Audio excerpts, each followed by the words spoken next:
Ba, bueno, guk eduki dugu txikitatik nolabaiteko grin hori bideojokoengatik.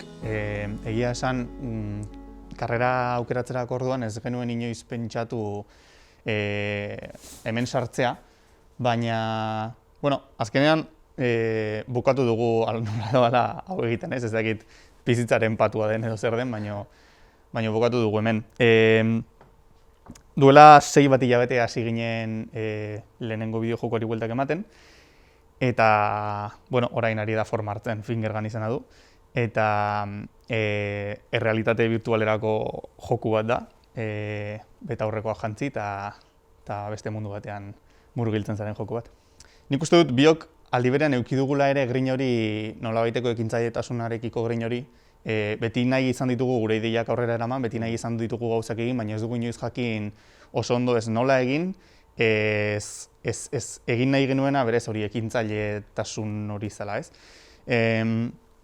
Baina beti nahi izan dugu, eta, bueno, kasualitatez sortu zen aukera, ezagutu genituen pertsona batzuk, eta bueno, ari horretatik lortu genuen EIWA Space inkubadoran sartzea, eta hortik dator pixka bat guztia, ez? Sartu ginen inkubadoran eta bueltak ematen hasi ginen, ikasten hasi ginen, batez ere pila bat ikasten hasi ginen, eta hola sortu zen dena. Bai, karreran zehar saiatzen hasi ginen zerbait egiten gure proiektuak aurrera ateratzen eta baina, karo, nik Madrilen ikasi nuen eta bera hemen gelditu zen. Orduan, pixka zaila izan zen 4 urte horietan zehar proiektu bat aurrera ateratzea eta aurreko urtean bukatu genuen eta segituan jarri ginen martxan. Bueno, Fingergun da azkenean kontzeptu bat guk, esan dudan bezala errealitate virtualerako jokoak egiten hasi ginen gu, eta ikusi genuen zegoela aukera nahiko nabarmen bat jantrakin deitzen den gauza batekin. Jantrakin azken finean da betaurreko errealitate virtualeko betaurreko batzuk badute aukera zure eskuak eta zure behatzaen mugimenduak jarraitzeko. Orduan zuk betaurrekok jarri eta mundu virtualean zure eskuak ikusi ditzazkezu, ez? Guk ikusi genuen hori gauza aukera askoko gauza bat bezala. Eta saiatu ginen jokorako mekanika berritzaile batzuk aurkitzen, eta nik uste dut nahiko azkar otu zitzaigula horrelako zerbait, ez? Azkenean, nik uste dut umetan denok jolastu dugula Fingergun inglesez hori, holako postura gesto hau egitera, ez? Eta azkenean, hortik dator jolasa, ez? Azkenean, da nahiko joku erakargarria, erabili dugu estetika bat oso low poly deitzen den estetika bat, oso atsegina dena, eta da nahiko joku alaia esango genuke. Azkenean western bat da, baina hori, nahiko alaia esango genuke. Bai, nahi dut, esan ere, dela joku oso berezia zentzu batean, jantrakinaren zentzuan. Zer bertan, jantrakinaren guztia duela urte eta gutxi hasi zen, eta oraintxe bertan hasi dira merkatuan dauden jokoak eta aukera hori ematen ere, ez? Eskuekin jolasteko. Mandoekin jolasteko diseinatuta daude, baina badaukazu aukera ere eskuekin jolasteko. Eta Fingergun da oso joku berezia zentzu hortan, ze gu ari gara joko egiten eskuekin jolasteko. Gero eukiko duzu mandoekin jolasteko aukera, baina hori, printzipioz, eskuekin jolasteko jokoa da. Nik uste dut beti daudela zailtasunak pentsatu nahi dut egiten den gauza guztiekin, egiten diren gauza guztiekin. Baina, bereziki gure kasuan nik uste dut erronka handi bat izan dela merkatu oso berritzailea denez ere, ez bakarrik gure proiektua, merkatu oso berritzailea eta berria. Azkenean gauza berriak ateratzen ari dira merkatuan eta merkatuak oso urte gutxi dauzka, ez? Azkenean nik uste dut hori erronka handi bat dela estudio txiki batentzat, ze edozein aldaketa txikik ekarri dezake proiektu guztia hankaz gora jarri behar izatea. Oraingoz ez zaigu gertatu eta guk espero dugu ere etorkizun hurbilean ez gertatzea. Nik uste dut ideia sortu zela batez ere Kickstarter hitza askotan entzun delako edo crowdfunding hitza asko entzuten delako, azken urteetan asko entzun delako, eta ez dakit, egia esan ez dakit ze momentutan sortu zen, baina bai izan zen momentu bat, nik uste dut argia ikusi genuen momentu bat, ez esan genuen, kriston ideia, azken finean, orain arte egin duguna nolabait balioztatzeko aukera da, orain arte egin duguna nolabait hori, egin dugun guzti honek balio bat duela ikusteko aukera, eta azken fase hauek finantziatzeko aukera ere bai.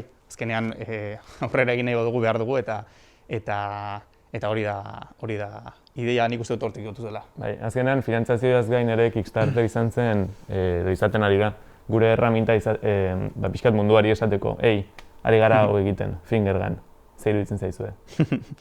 Bai, azkenean honen bidez ere lortu dugu ateratzea errealitate virtualean espezializatuta dauden komunikabide ia guztietan. Orduan, horrek nolabait ere ematen digu guri nolabaiteko itxaropena fingergun ondo aterako dela, ez? Nik uste dut orain arte nahiko harrera ona eduki duela. Gutxi gora bera finantzatu dugu 10 egunetan, 30 egun dira, 10 egunetan finantzatu dugu eren bat, orduan printzipioz ondo goaz. Badaukagu intentzioa aste honetan edo datorren astean demo bat ateratzeko. Orduan uste dugu horrek ere ekarriko duela beste olatutxo bat fingergun proiektuaren inguruan, eta nik uste dut harrera ona eduki duela zentzu horretan. Bai, lehen esan duen bezala, jantrakinaren zentzuan joku oso berritzailea da, eta ikusi duguna da, badagola jende eszeptiko asko. Ze badira, aplikazio asko merkatu honetan ez dutela ondo funtzionatzen. Guk programatzen hasi ginenetik ikusi genuen hau egin zitekeela eta ondo funtzionatzen zula, baina oraindik jendeak ez du probatu. Eta orain esan dugula, hau egiten ari gara, ikusi dugu badagola eszeptizitate maila handia. Eta orduan egiten ari garen orain da, demo bat prestatu, jendeari erakustuko eta esan, ikusi, probatu zuek, eta esan. Bai, begira, egia esan,